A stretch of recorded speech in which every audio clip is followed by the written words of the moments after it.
What's going on, everybody? I'm back to play another matchup against the Ghost, and this time it's going to be a race to 3 in 9-ball. And the rules that I'm going to be playing by are that I have to perform a legal break, meaning at least 4 balls must hit a rail, not including the cue ball, or I must at least pocket a ball. I'm not going to be using the 3-point rule, where I must pocket at least 3 balls on the break, or get 3 balls to cross the head string, or a combination of both. I will be taking ball in hand after the break, and just like before, if I don't run out or if I scratch on the break, that's going to be considered a loss. Now, just like before, you're going to hear me talk about what's going on in my mind so you can hear my thought process on what I'm trying to do and see what I do when things go according to plan and see what I do when things don't. So let's see how this goes. So for the breaks, when I'm playing the Ghost in 9-ball, just like how I do with 8-ball, I don't want there to be any clutters on the table after the break. But I do want to try to make a couple of balls so there'll be fewer left on the table, giving me a higher chance to be able to run the table. Now, if you've seen my breaking a 9-ball rack 2 ways video, you should be familiar with that since I'm using the magic rack and all the balls are frozen together, when I break on the left side of the table, I'm expecting for the left wing ball, or the 8-ball in this case, to fall into the corner pocket. And if I'm successful, then I'll only have 8 more balls left to run, unless I'm fortunate enough to make more. Now, since I'll be taking ball in hand after the break, all I really care about is getting that decent spread. So I'm going to hit the 1 ball head on from this angle and then try to get the cue ball to land near the center of the table just to avoid scratching. So with this race to 3, let's see how this first rack goes.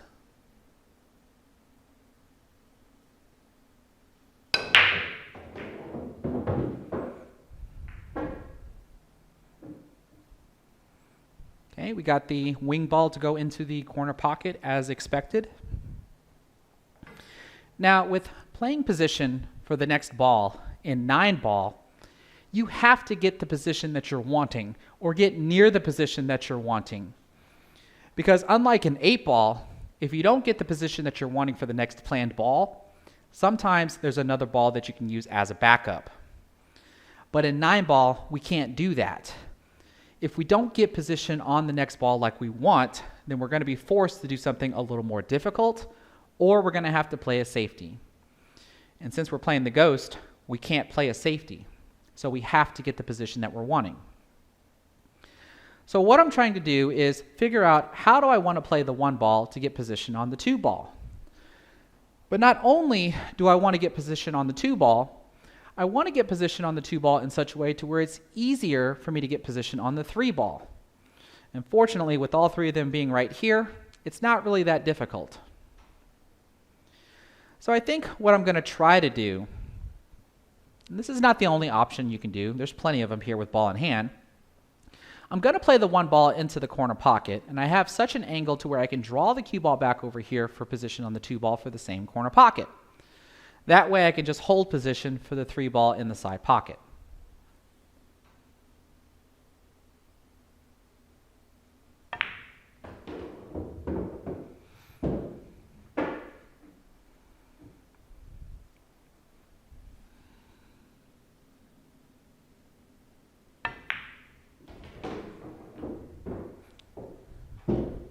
Okay, now that I've done all that, we can look and see how I can make the 3 ball into the side pocket, and by looking where the 4 ball is at, I can easily get position on the 4 ball. But now again, how do I play position on the 4 ball in such a way to where I can get position on the 5 ball? So this line here that goes through the 4 ball to the intended pocket is what's referred to as the shot line. So if I'm on this side of the shot line, that means I'm cutting the 4 ball to my left, which means the cue ball will go off to the right and contact the side rail. If I'm on this side of the shot line, then I'll be cutting the 4 ball to my right, making the cue ball go off to the left, which means I might hit the 6 ball. So because I know that, I want to land on this side of the shot line. So all I really have to do is just stun the cue ball a little bit so I can get a little closer to the 4 ball.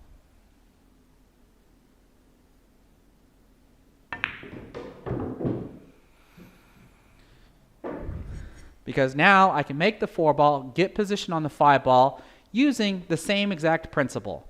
I'd like to land on this side of the shot line so that way I can use the side rail to get position on the 6.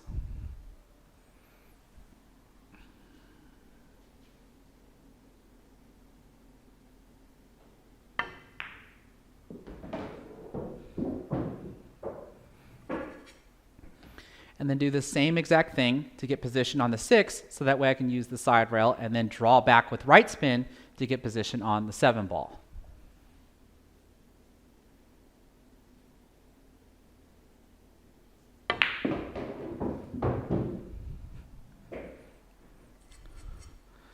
So now the last thing I don't want to do is get straight in on the 7 ball.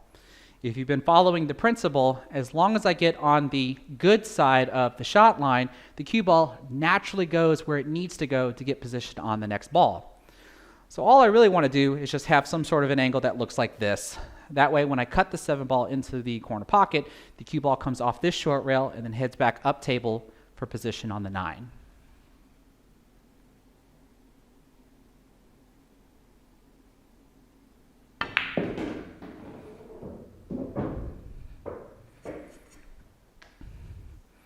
Okay, now there's nothing special I have to do. I can just roll the cue ball and it should naturally get position on the 9 ball. I just have to use the correct speed.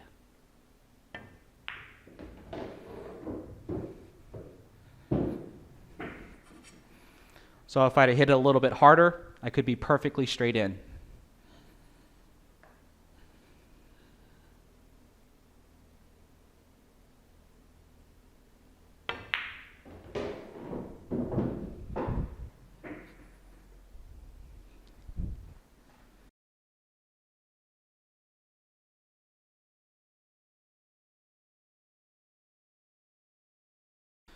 Okay, let's see if I can replicate that first break or even get a better result.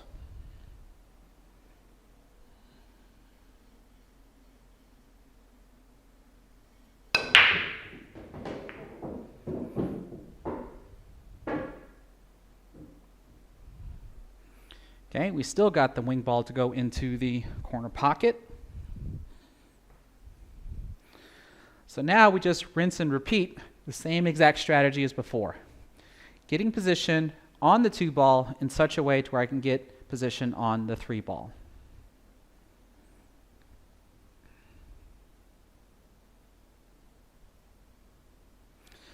So what I'm going to try to do from this angle here is just stun the cue ball over to about right here for position on the 2 ball.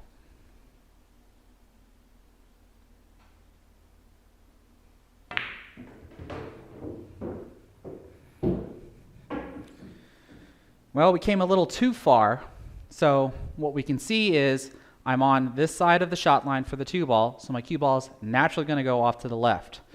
So the question becomes, do I want to draw the cue ball to the side rail and then try to spin back for position on the 3 in the side pocket, or allow the cue ball to go forward, hit the short rail, and come back probably a second rail to still get position on the 3 ball? I prefer the top spin route, so that's what I'm going to try to do.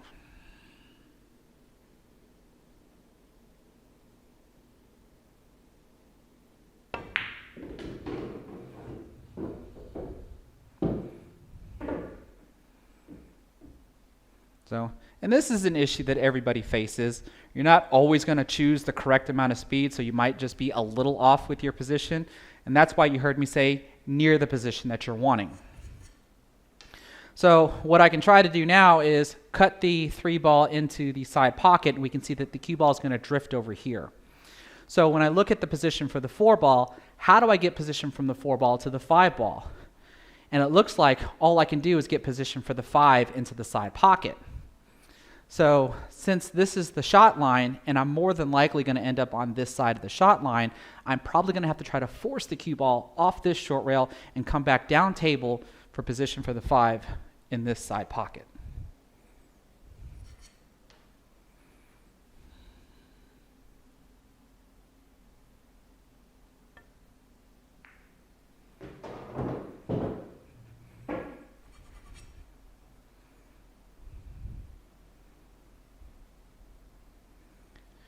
Well, even if what I can also do is come possibly 3 rails for the same position. It's just a matter of which one is easier for me to do. And I think I actually like the 3 rail route.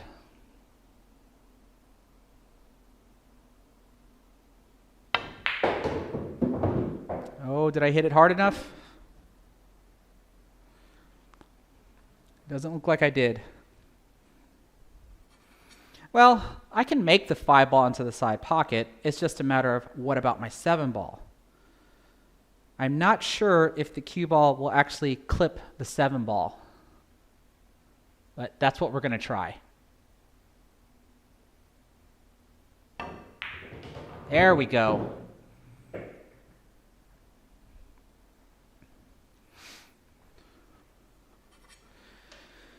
Okay, so the 7 ball is just sitting right here into the pocket, so I can practically hit it almost anywhere to make it go in. But what I'm going to do, or what I'm not going to do, is just hit it straight in and then try to draw the ball. That's just too much work. I can actually just thin the 7 ball right here and have it fall into the pocket, and then with right spin, just have it hit this rail and then come back up for position on the 8 ball.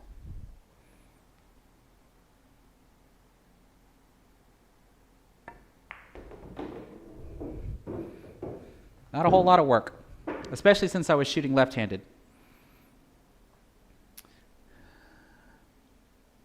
So now I can just try to have the cue ball gently roll forward for position on the 9. A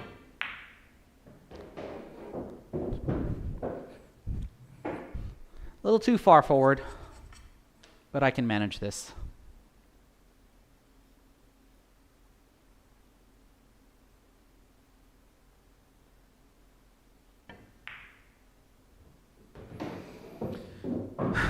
Okay, good. 2-0, and I'm glad you're actually seeing when things don't go according to plan, because everybody's going to have that issue. You just have to try to make up for it and get back in line to where it's easier to get position on the next ball.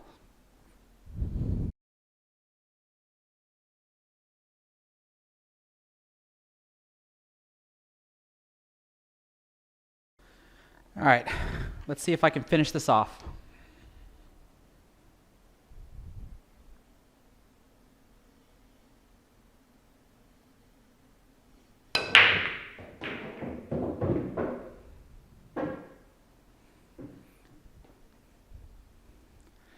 Okay, so I think I've at least proven that with the magic rack that you can reliably make the wing ball into the corner pocket.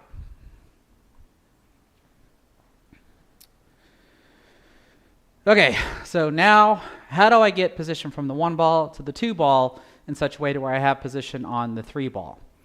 Do I want to play the 3 in this side pocket, or the corner pockets? That's what you have to figure out. Now, what's going to be interesting is, can I get position on the 3 ball without disturbing this wall of balls? So what we're going to try to do is have the cue ball come off this side rail and see if I can come through the 5 and the 7. Because coming through the 3 and the 8, I think it risks scratching. Can't talk today. So let's make the shot a little bit easier.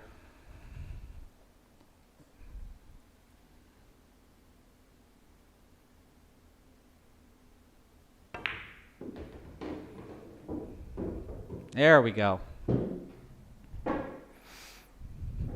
Okay, good. And I have an angle on the 2 ball to where I can use this short rail to get position on the 3.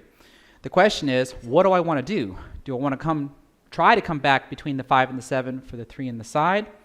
Do I want to come back this way for the 3 in the corner, or come all the way around for the 3 in this corner? Let alone, how do I get position on the 4 ball?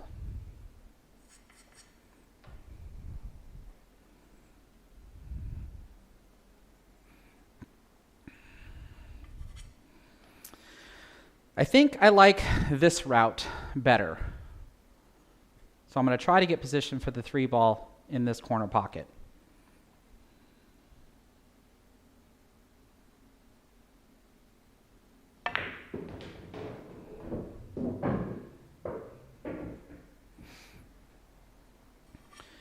Now I could have gotten a little bit better, but this is okay. Because when we look and see where the cue ball is naturally going to go, we can actually try to have it draw back, come over to this side rail, and get position on the 4 ball.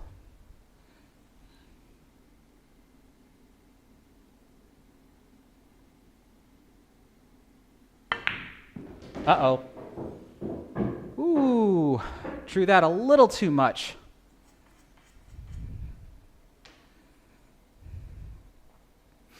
So now it's kind of the same thing. I can either try to draw back and get position on the 5 ball and risk getting hooked behind the 7 ball. Or I could try to have the cue ball run into the 9 ball and maybe shoot the 5 ball into the opposite corner pocket.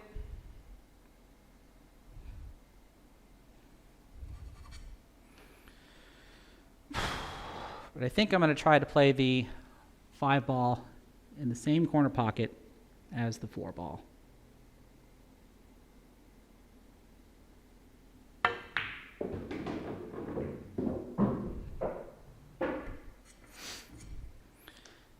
Okay, now we can look and see that I can have the cue ball come off this short rail and come back for a position on the 7.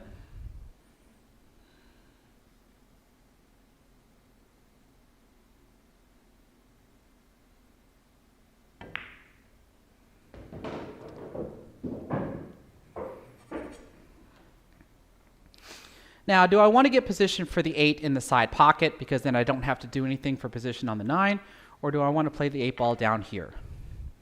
Because of the angle that I have on the 7 ball, I'm actually going to play position for the 8 in the side pocket.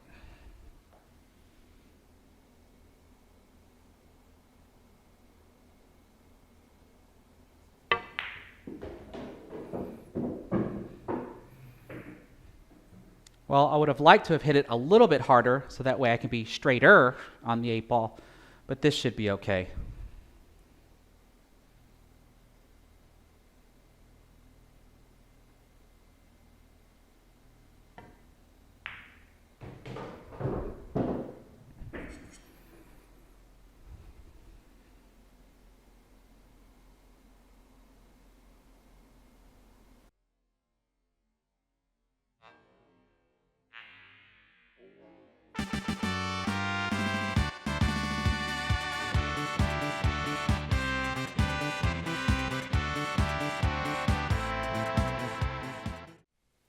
So there you have it, a little bit better than last time as I had much better control of my break and I was able to win the match 3-0. Now, just like you saw before, my cue ball control was not 100% accurate. And that's okay because like I said before, I'm not a perfect player. I am going to get out of line every once in a while, just like everybody else does. But it is up to me to try my best to get that cue ball back in line so that I still have a chance to be able to run the table. Now, the biggest thing that I would like for you to take away from this is that concept of getting on the good side of the shot line for the next ball. As I explained it, if you're able to get on the good side of the shot line, you can easily get position on the next ball. Now, every once in a while, you're not always going to be able to get on the good side of the shot line, but always try your best, and you'll see that the runouts will be easier and easier if you do so. So I hope everybody was able to enjoy that match and learn something. If you liked what you saw, give this video a thumbs up, and don't forget to subscribe. Take care, everybody.